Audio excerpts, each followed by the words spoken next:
Good morning, everyone. How are you? Ma'am, good morning. We are fine, ma'am. Ma'am, good morning. Fine. बेटा आज के session में आप लोगों को के बारे में बताया जाएगा। देखिए, जब हम व्याकरण पढ़ते हैं तो सबसे छोटी इकाई जो हमारा होता है वर्ण होता है ना। पहले वर्णों के बारे में पढ़े, उसके बाद वर्णों से शब्द बने। शब्द के बारे में आप लोगों ने पढ़ा, शब्द के कितने भेद किए गए हैं, रचना के आधार पर, उपपद के आधार पर और अर्थ के आधार पर। सबको याद हो गया है बेटा? हाँ, Yes, Yes, ma'am. शब्दों के सार्थक समूह से वाक्य बने हैं। अब वाक्य के बारे में आज हमें पढ़ना है, ठीक है? तो चलिए बेटा, बुक शेयर कर रही हैं, ध्यान दीजिएगा सभी।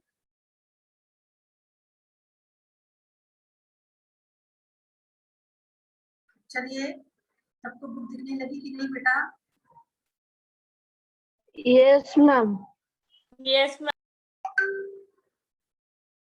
देखिए, वाक्य यानी शब्दों का सार्थक समूह को हम वाक्य कहते हैं। शब्दों का सार्थक समूह जिससे शब्दों का निश्चित क्रम हो उसे वाक्य कहते हैं, है ना। अगर निश्चित क्रम नहीं होगा तो वाक्य नहीं होगा। वाक्य के जो है दो अंग माने जाते हैं, उद्देश्य और विधेय। क्या माने जाते हैं? उद्देश्य और विधेय। देखिए, उद्देश्य क्या होता है,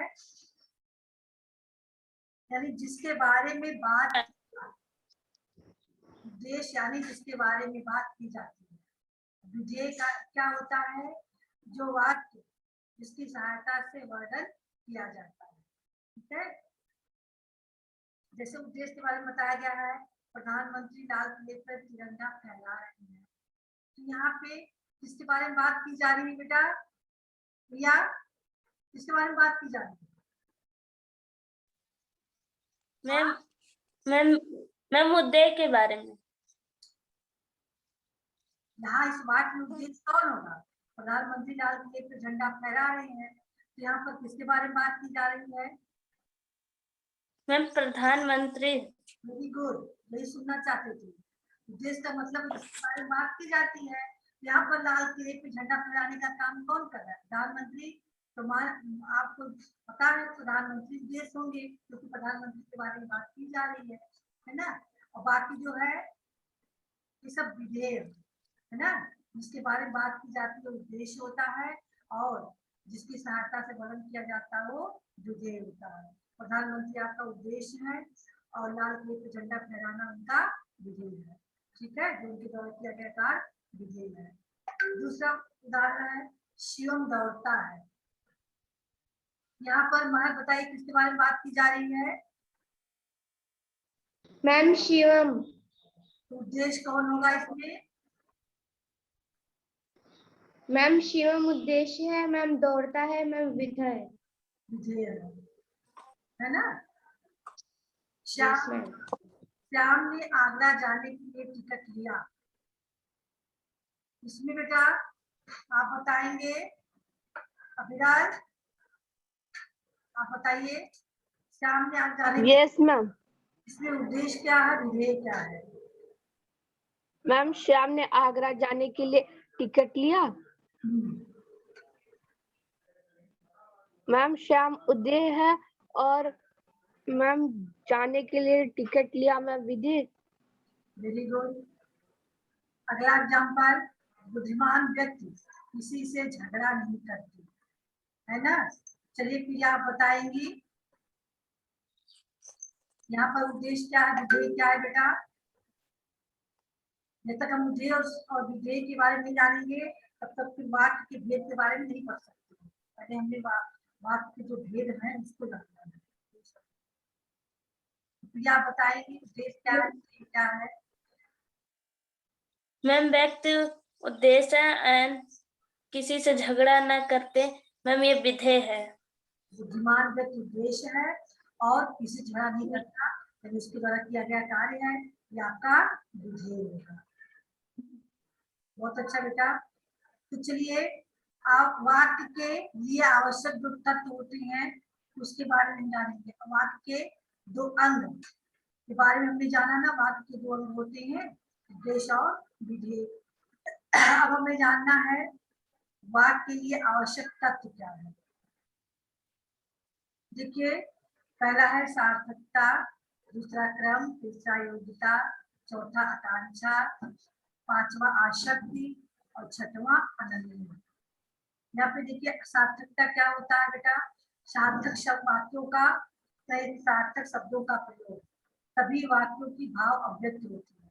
अगर हम निरर्थक शब्दों का प्रयोग करेंगे तो क्या भावार्थ समझ में आएगा, कोई भाव मिलेगा वाक्य का? No ma'am. हर नो वाक्य मैम। No ma'am. हर वाक्य अपने आप में कुछ भाव लिए हुए होता है ना। इसीलिए इसमें सार्थकता जरूरी है कि सार्थक शब्दों का प्रयोग हो। ठीक है, जैसे यहाँ दिया गया है राम रोटी पीता है, क्या रोटी पीने वाली चीज है इस वाक्य में? No ma'am. सार्थकता है नो यहाँ? मैम। नहीं है। राम रोटी खाता है, तब वाक्य सार्थक माना जाएगा। ठीक है, अब आया आपका दूसरा क्या है, क्रम। क्रम में क्या होता है, वाक्यों में जो शब्द है उसको सही क्रम में रखा जाएगा, है ना। अगर हम क्रम इधर उधर कर देंगे तो वाक्य का जो है अर्थ स्पष्ट नहीं होगा। जैसे वाक्य में शब्दों का निश्चित क्रम होना चाहिए, जैसे नाव में नदी है, क्या ये वाक्य सही है, इसका क्रम सही है? No ma'am. No no ma'am. Ma'am. नदी में नाव। यहाँ पर क्रम बदल दिया गया है, यहाँ क्रम क्या होना चाहिए था, नदी में नाव, है ना। तो इसीलिए वाक्य में निश्चित क्रम का होना भी जरूरी होता है। ध्यान दीजिएगा, बहुत अच्छी चीज आपको बता रहे हैं, वाक्य की प्रयोग करते समय आपको क्या क्या ध्यान रखना है। योग्यता, प्रसंग के अनुकूल वाक्यों में भाव का बोध कराने वाली योग्यता यानी क्षमता होनी चाहिए। कैसे, हिरण उड़ता है, तो क्या यहाँ पे आपको भाव का बोध हो रहा है? हिरण उड़ता है, क्या नो मैम। सही है? नहीं, क्योंकि हिरण उड़ता नहीं है, हिरण दौड़ने वाला पशु है, उड़ने वाला पशु नहीं है, पक्षी नहीं है जो उड़ेगा, तो दौड़ पशु है इसलिए दौड़ेगा। तो यहाँ पर इसके भाव का बोध करने वाला योग्यता वाले शब्द नहीं है, उड़ता और दौड़ता सब में अंतर है ना। तो उचित योग्यता वाले शब्दों का हमें चयन करना चाहिए वाक्य प्रयोग करते समय। ठीक है, अब आता है अगला आकांक्षा। आकांक्षा का मतलब क्या होता है, जो हमारे अंदर श्रोता की जिज्ञासा, किसी वाक्य को जानने के लिए, किसी चीज को सुनने के लिए जो हमारे मन में जिज्ञासा होती है, हाँ, जिज्ञासा को ही आकांक्षा भी कहते हैं। तो वाक्य भाव की दृश्य पूर्ण होना चाहिए कि भाव को समझने के लिए कुछ जानने की इच्छा न हो। हमें इस प्रकार से बात करना चाहिए कि हमें भाव को हमारे समझ में भाव आ जाए, यानी अपने आप में वाक्य भाव पूर्ण होना चाहिए। उसके बाद वाक्य को समझने के लिए हमें और कुछ न जानना पड़े, यानी जो वाक्य कहा जाए उसी से उस वाक्य के भाव हमें समझ में आ जाए, ऐसी वाक्य होना चाहिए। पांचवा है आसक्त या सान्निध्य यानी समीपता। वाक्यों में पदों में व्याकरण से लिंग पुरुष वचन कारक का सामंजस्य होना चाहिए, भी हमें ध्यान देना है अगर हम वाक्य प्रयोग कर रहे हैं, है ना। अगर पुल्लिंग शब्दों के साथ हम स्त्रीलिंग लगा देंगे तो क्या सही होगा? नहीं होगा। पदों को ध्यान में रखते हुए हमें स्त्रीलिंग और पुल्लिंग शब्दों का प्रयोग करना है। जैसे यहाँ दिखाया गया है, गुप्ता जी का लड़का का हाथ में बंदूक था, तो क्या वाक्य सही पर? No ma'am. लड़के के हाथ में बंदूक थी, है ना। तब जाके यहाँ पे देखिए लिंग वचन का ध्यान दिया गया है ना। तो आप इतना जान गए वाक्य के दो अंग होते हैं, उद्देश्य और विधेय। उद्देश्य होता है कर्ता, जिसके बारे में बात कही जाती है। विधेय होता है उसके द्वारा किए गए कर्म, जिसको हम जो विधेय है वो कर्ता द्वारा किए गए कर्म को कहते हैं, है ना। वाक्य के 6 आवश्यक तत्व होते हैं, जिसके आधार पर वाक्य की हम रचना करते हैं। इन तत्वों में है सार्थकता, क्रम, योग्यता, आकांक्षा, सानिध्य और अनन्वय, है ना। अनन्वय का मतलब होता है निर्वचन पुरुष कारक के अर्थ से सामंजस्य होना, है ना। अब हम आगे बढ़ेंगे, वाक्यों का वर्गीकरण पढ़ेंगे। क्या पढ़ेंगे? वाक्यों का वर्गीकरण। किसी भी चीज के जब हम वर्गीकरण करते हैं तो कोई आधार होता है। जैसे शब्दों का वर्गीकरण हमने किया था तो हमारे पास आधार था। कौन सा आधार था है पता है आपको? इस आधार पे हमने शब्दों का वर्गीकरण किया था।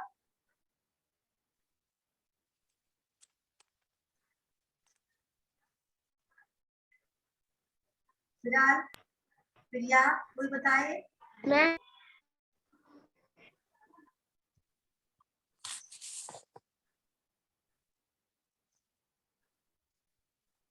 नहीं याद है?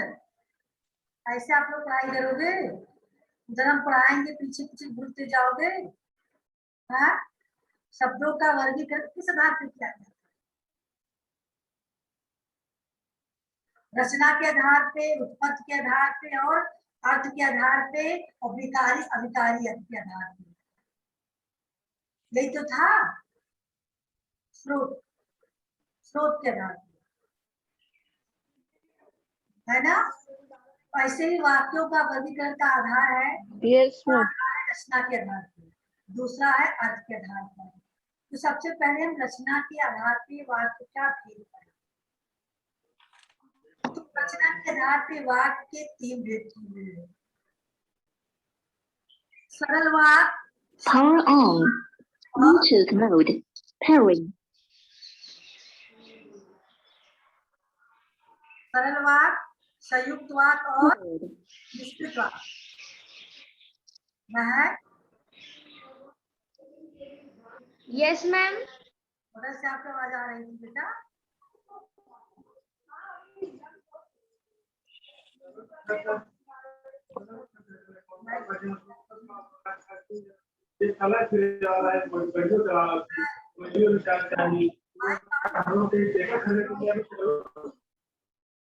अभी मेरा ध्यान रखा कीजिए, माइक बंद रखिए, कुछ बोलना हो तभी माइक ऑन कीजिए, या तो फिर अपने घर के अगल बगल जो आपके पेरेंट्स बोल रहे हैं उनको मना कर दीजिए, हाँ आवाज न करें।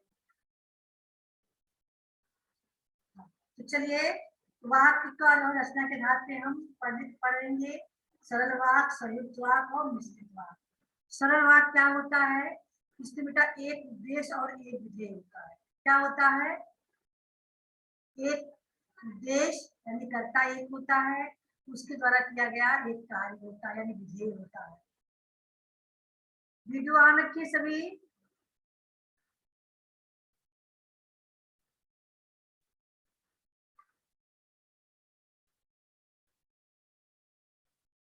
बेटा सभी लोग वीडियो ऑन रखिए। चलिए ध्यान देंगे।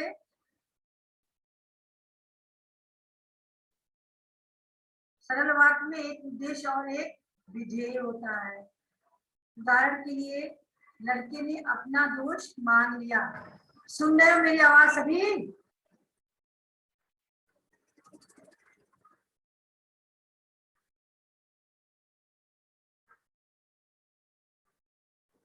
अभिलाष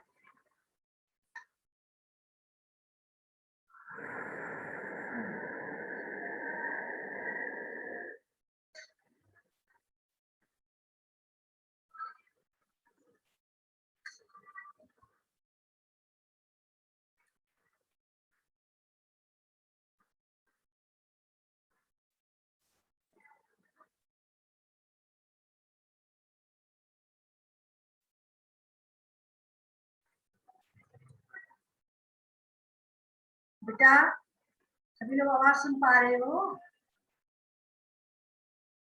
हाँ, यस मैम। दिखाई दे रही है? Yes ma'am. चलिए यस मैम। ध्यान दीजिएगा सभी लोग। एक उद्देश्य और विधेय होता है सरल वाक्य में। जैसे लड़की ने अपना दोष मान लिया, तो इसमें उद्देश्य क्या है, विधेय क्या है, अब अगर आप बताएंगे बेटा, क्योंकि एक ही उद्देश्य और एक ही विधेय होगा सरल वाक्य में। इसमें उद्देश्य कौन सा है, विधेय कौन है?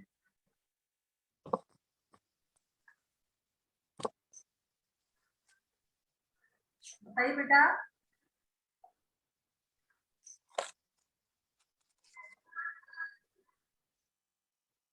प्रिया बेटा, आप बताएंगे?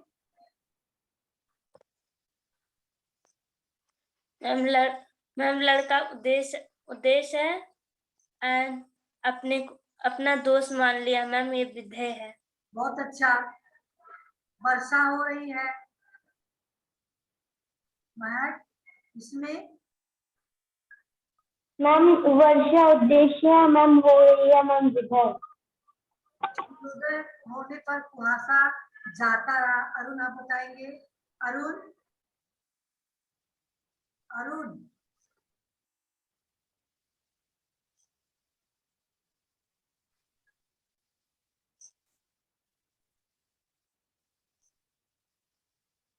अभी आप बताइए।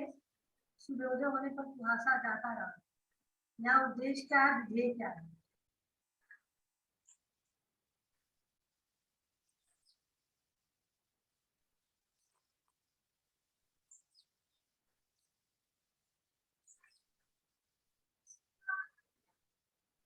सूर्योदय उद्देश्य है और कुहासा जाता रहा, ये आपका विधेय है। ठीक है।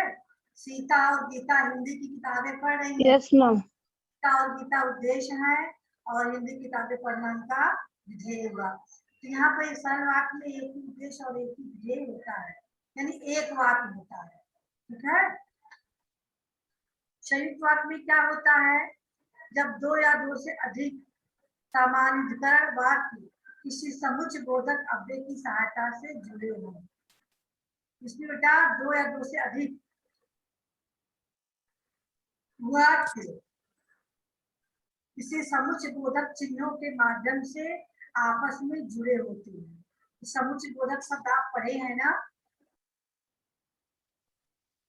शब्द यस मैम। हाँ, समुच्चय बोधक शब्द किसे कहते हैं महक, याद है?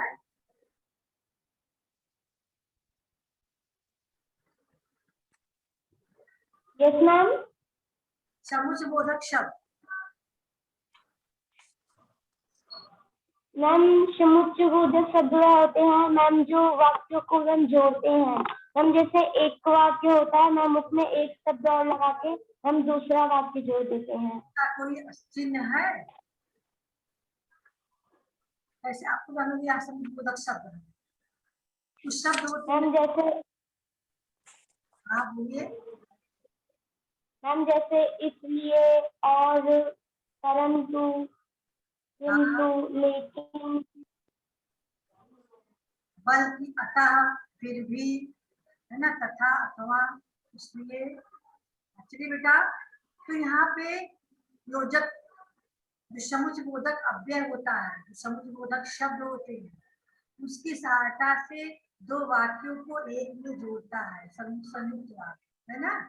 संयुक्त वाक्य जब दो या दो से अधिक वाक्य किसी समुच्चय बोधक अव्यय की सहायता से जुड़े हो तो वहां पे संयुक्त वाक्य होता है।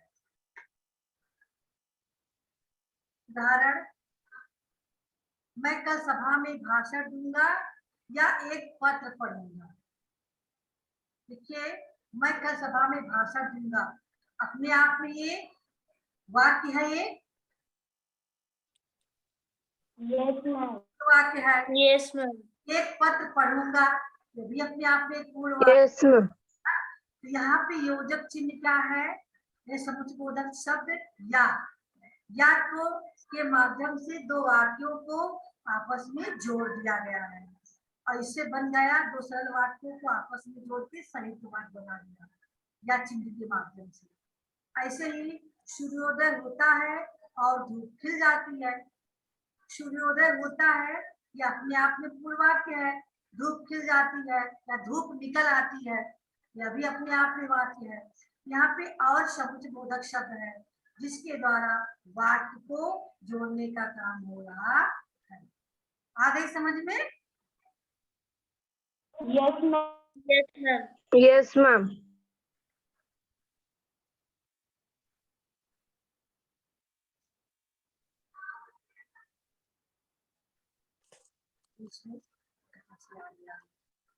स्क्रीन दिख रहा है बेटा आप लोगों को?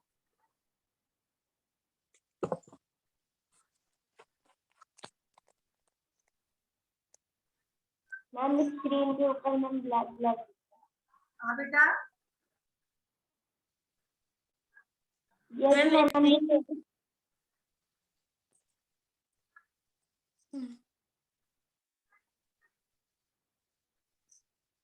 स्क्रीन दिखने लगा कि नहीं? मैम दिखने लगा।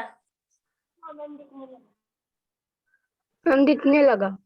लगा बीच में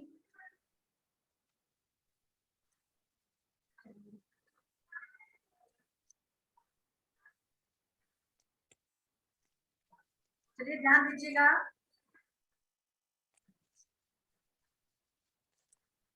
इसके अलावा उसने न केवल गरीब को लूटा बल्कि उसकी हत्या भी कर दी। उसने गरीब को लूटा और उसकी हत्या कर दी, बल्कि यहाँ पे आपका समुच्चयबोधक शब्द है।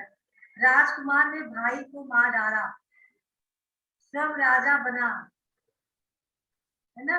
यहाँ और शब्द है या आपका समुच्चयबोधक अव्यय शब्द है। ठीक है, तो चलिए यस मैम। समुच्चयबोधक शब्द के माध्यम से वाक्यों को जोड़ा गया है। अब आपको एक चीज जानना और भी जरूरी है, समुच्चयबोधक जो होते हैं यानी संयुक्त वाक्य जो होते हैं वे 4 प्रकार के होते हैं। संयोजक, विभाजक, विकल्प सूचक, परिणाम सूचक।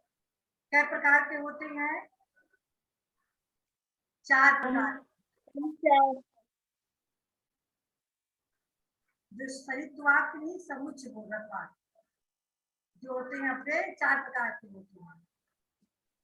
ठीक है, संयोजक यानी जोड़ने का काम करने वाले शब्द होते हैं कुछ, है ना? और, तथा, एवं या आपका जोड़ने का काम कर रहे हैं। विभाजक जो विभाजन करने वाक्य को विभाजन करने का काम कर रहे हैं। जैसे मैं जाने वाला था किंतु नहीं जा पाया, तो यहाँ वाक्य अलग हो गया, किंतु, लेकिन, परंतु, ये आपका विभाजक है। और विकल्प सूचक होता है जो विकल्प के रूप में काम कर रहा है। तुम पढ़ो या फिर लिखो, तुम गाना गाओ, तुम प्रश्न का उत्तर दो, या फिर क्रिया के लिए क्रिया से कहो, या फिर या आपका विकल्प दिया गया है, आप कहिए या तो फिर क्रिया से कहिए, है ना? और एक है परिणाम सूचक, जितना उतना, है ना, इसमें आएगा। चलिए अब हम आते हैं मिश्र वाक्य। पहला था सरल वाक्य, दूसरा आपका संयुक्त वाक्य, और तीसरा क्या है? मिश्र वाक्य। मिश्र वाक्य को मिश्रित वाक्य भी कहते हैं। नहीं मिश्रित वाक्य आ जाए तो आप लोग कंफ्यूज हो जाओ, है ना? उसको मिश्रित वाक्य भी कहते हैं। अब जब वीडियो ऑन रखिए, सभी लोग अपना वीडियो ऑन रखेंगे। तो मिश्रित वाक्य क्या होता है? ध्यान दीजिएगा, जब किसी वाक्य में एक प्रधान वाक्य हो और एक या एक से अधिक आश्रित वाक्य हो तो उसे मिश्र वाक्य कहते हैं। ये वाक्य देखिए बेटा कि जो, वह, जितना, उतना, उधर, उधर, जैसे वैसे, जब तब, यदि तो, जहां वहां, क्योंकि, यद्यप, तथा आदि शब्दों के द्वारा जुड़े होते हैं। जैसे मिश्रित सरल वाक्य में था और, तथा, एवं, और, तथा, एवं, ये तो था जोड़ने का जो है समुच्चयबोधक शब्द। जिसके द्वारा हमने सरल वाक्य को संयुक्त वाक्य में बदला था, और एवं अथवा इसलिए, है ना। और इसमें क्या है, इसमें क्योंकि, इतना उतना, ये सब वाक्यों के शब्दों के द्वारा हम जोड़ने का काम करते हैं। जैसे उसने कहा कि आज छुट्टी हो जाएगी, क्योंकि आपका क्या है, ये योजक चिन्ह है जो मिश्र वाक्य को जोड़ रहा है ना, दो वाक्यों को जोड़ रहा है। Yes ma'am. उसने कहा था, ये उस पे आश्रित वाक्य है कि आज छुट्टी हो जाएगी, ये आश्रित वाक्य है, ठीक है। यदि अधिक दौड़ोगे तो थक जाओगे, यहाँ पे अधिक दौड़ोगे थक जाओगे। यदि तो वाक्यों के द्वारा यहाँ पे शब्दों के द्वारा वाक्यों को जोड़ा गया है। सभी विद्यार्थी जानते हैं कि अध्यापक उनके हित की बात करते हैं, तो सभी विद्यार्थी जानते हैं प्रधान वाक्य है कि उसके माध्यम से अध्यापक उनके हित की बात कर रहे हैं, जो उसके आश्रित वाक्य को जोड़ रहा है। जैसे ही सूर्योदय हुआ वैसे ही कुहासा जाता रहा। यहाँ भी सरल वाक्य को है वैसे ही है, शब्दों के द्वारा उपवाक्य को जोड़ा जा रहा है, कुहासा जाता रहा। सूर्योदय हुआ प्रधान वाक्य है, कुहासा जाता रहा ये आश्रित उपवाक्य है। दोनों को जोड़ने का काम कौन कर रहा है, वैसे, जैसे वैसे, जो जागेगा सो पावेगा, जागेगा पावेगा, जो सो के माध्यम से इसको जोड़ रहा है, ठीक है। तब अब आप समझ गए होंगे रचना के आधार पर वाक्य के जो भेद किए गए थे। अभिलाल, कितने भेद किए गए थे रचना के आधार पर वाक्य के? मैम रचना के आधार पर वाक्य कितने भेद किए गए? मैम 3। कौन कौन से? मैम सरल, संयुक्त और मैम मिश्रित। Very good. आप बताइए बेटा, प्रिया, रचना के आधार यस मैम। रचना के आधार पर वाक्य कितने भेद किए गए हैं? मैम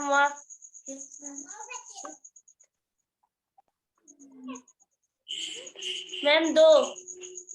तो कौन कौन से 2?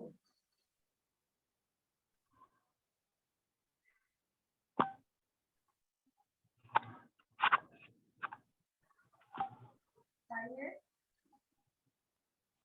पढ़ी हो 3, बता रही हो 2। सरल वाक्य, संयुक्त वाक्य और मिश्र वाक्य। मैम बताया गया है ना, तो 2 कैसे हो जाएगा? रचना के आधार पर 3 भेद किए गए, सरल वाक्य, संयुक्त वाक्य और मिश्रित वाक्य। सरल वाक्य क्या है?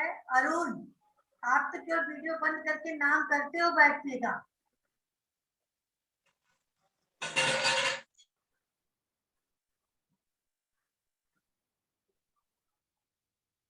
सरल वाक्य किसे कहते हैं बेटा, प्रिया बताएंगी? इसकी पहचान क्या होगी?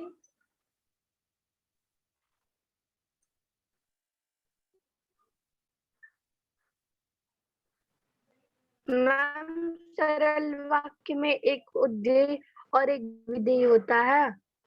हाँ बेटा, वेरी गुड। सरल वाक्य में एक उद्देश्य और एक विधेय होता है, ठीक है। जैसे अभिनव पढ़ता है, महक लिखती है, बच्चा खेलता है, तुम बाजार गए थे, है ना, वर्षा हो रही है, सूर्योदय हो चुका है। ये आपका सरल वाक्य है, इसमें एक उद्देश्य और एक विधेय है। चलिए दूसरा वाक्य क्या है अभिनव?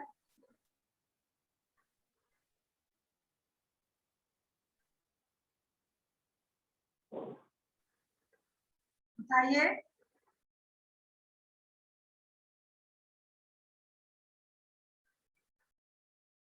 मैं मैम संयुक्त वाक्य। संयुक्त वाक्य। बहुलाद किसे कहते हैं, कैसे पहचानूंगी सर? मैम जब बताइए। मैम संयुक्त वाक्य में दो या दो से अधिक वाक्य समुच्चय बोधक अव्यय की सहायता से जुड़े होते हैं। जैसे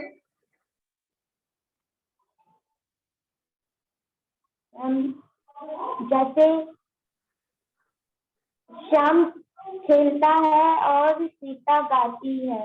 वेरी गुड।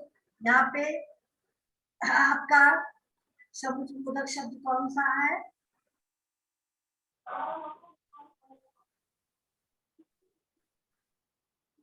हाँ बेटा, समुच्चय बोधक। मैम और बोलो ना, और है समुच्चय बोधक शब्द। दो दो, जो दो वाक्यों को आपस में जोड़ रहा है। अभी आप बताइए। Yes ma'am. संयुक्त वाक्य किसे कहते हैं? मैम संयुक्त वाक्य जब दो या दो से अधिक समानाधिकरण वाक्य किसी समुच्चय बोधक अव्यय की सहायता से जुड़े हो, मैम उसे संयुक्त वाक्य कहते हैं। अच्छा, अव्यय शब्द कौन कौन से हैं?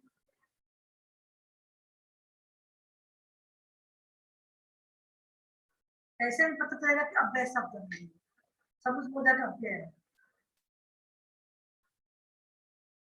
ये भी तुम्हें पहचान होना चाहिए। समुच्चय बोधक अव्यय में कौन कौन से शब्द माने गए?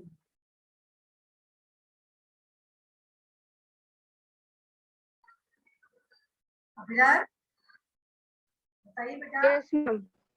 समुच्चय बोधक अव्यय शब्द में कौन कौन से शब्द माने गए? मैम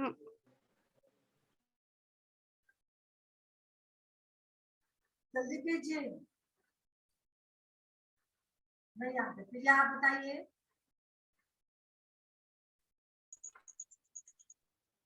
मैम और, तथा, लेकिन,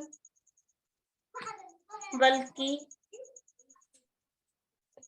किंतु, परंतु, बल्कि, ये सारे समुच्चय बोधक अव्यय शब्द हैं। हैं। चलिए, मिश्रित वाक्य किसे कहते हैं?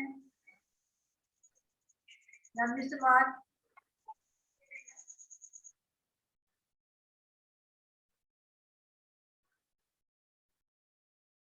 सही महक।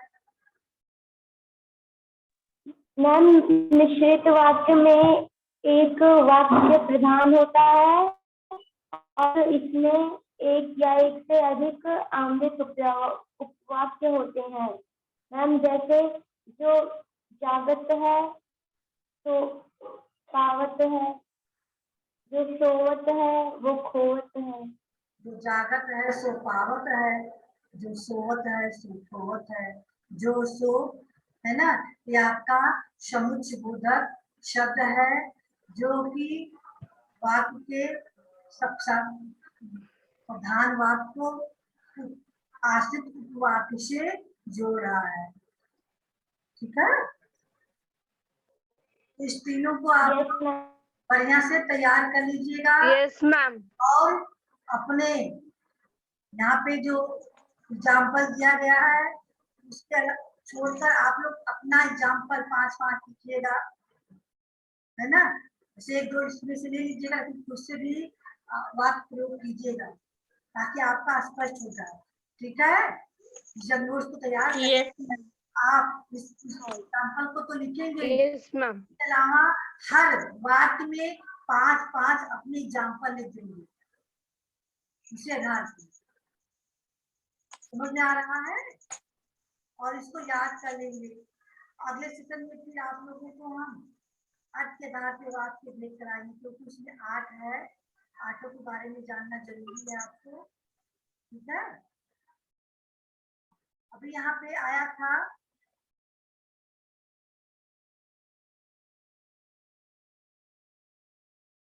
Yes ma'am. संयुक्त वाक्य कितने प्रकार के होते हैं? 4 प्रकार के। एक संयोजक, दूसरा विभाजक, तीसरा विकल्प सूचक और चौथा परिणाम सूचक। परिणाम सूचक। कैसे आप समझेंगे? संयोजक वाक्य में क्या पहचान होगी? मैं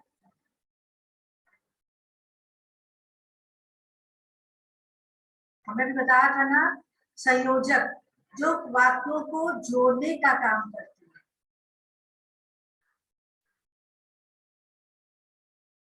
जोड़ने का काम करने वाले शब्द कौन से होते हैं? जो वाक्य में जोड़ने का काम करते हैं।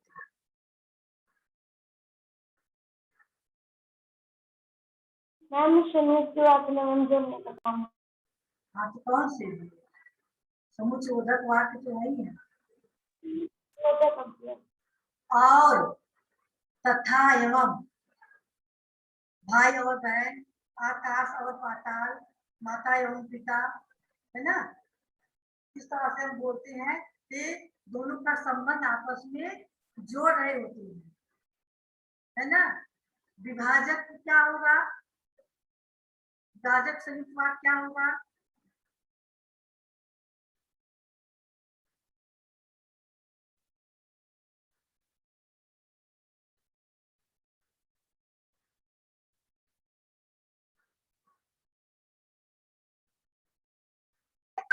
नहीं याद आ रहा है? विभाजक होगा जैसे मैं आज प्रशांतपुर जाती किंतु नहीं जा पाई। किंतु, लेकिन, परंतु ये विभाजक शब्द होते हैं जो वाक्य को विभाजित कर रहे हैं। संबंध जो मतलब जाने वाले थे प्रशांतपुर लेकिन नहीं गए, तो यहाँ पे ये विभाजक हो गया ना, संबंध जुड़ने नहीं पाया, विभाजक शब्द आ गए बीच में, है ना? और विकल्प सूचक क्या होता है? जैसे एक कार्य हमें करना है, उसके विकल्प में एक कार्य और भी है, अगर हम उसको ना कर पाए तो उसको कर लें। जैसे हमने किया कहा, महक तुम इस नोट्स को लिखो या याद करो, लिखो चाहे याद करो। तो आपके पास विकल्प है, चाहे हम लिखे या फिर याद करो, लिखो या फिर याद करो। तो या फिर जो शब्द हमने कहा वो आपका क्या हो गया? विकल्प सूचक। चलिए बेटा, समय समाप्त हो चुका है। अगला जो है आपके घर पे वाक्य भेद, उसको हम अगले सेशन में आप लोगों को बताएंगे। ठीक है? इस नोट्स को तैयार